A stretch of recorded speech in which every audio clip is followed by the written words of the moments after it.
El Salvador transfers gang members to mega prison. Introduction.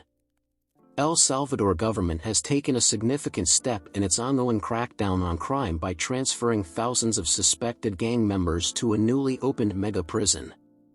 The transfer has elicited mixed reactions, with human rights organizations criticizing the policy for its potential to target innocent people. Meanwhile, supporters of President Nayib Bukele's tough stance on crime contend that it is necessary to safeguard the population.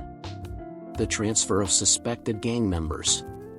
On Friday, authorities moved approximately 2,000 accused gang members to the newly constructed prison, which has a capacity of 40,000 people, rendering it the largest correctional facility in the Americas.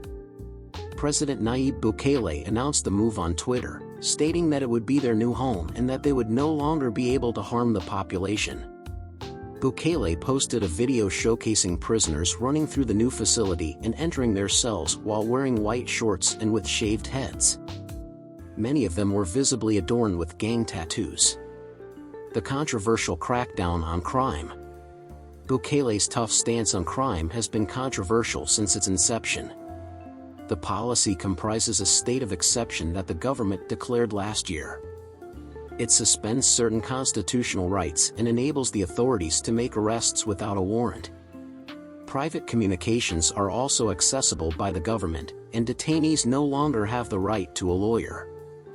The policy has resulted in more than 64,000 arrests, which supporters argue is necessary to combat the surge in murders attributed to violent gangs.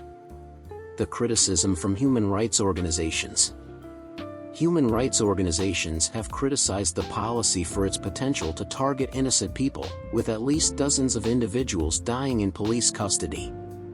The government has extended the policy multiple times since its initial declaration. The country's security minister has indicated that it will continue until all criminals are captured. While some Salvadorans support the policy as a necessary measure to tackle crime, others argue that it infringes on civil liberties and could lead to further abuses. Conclusion.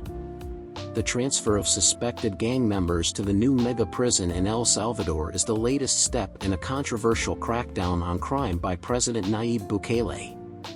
While supporters argue that the tough policy is necessary to combat the surge in murders attributed to violent gangs, human rights organizations have criticized it for potentially targeting innocent people and infringing on civil liberties.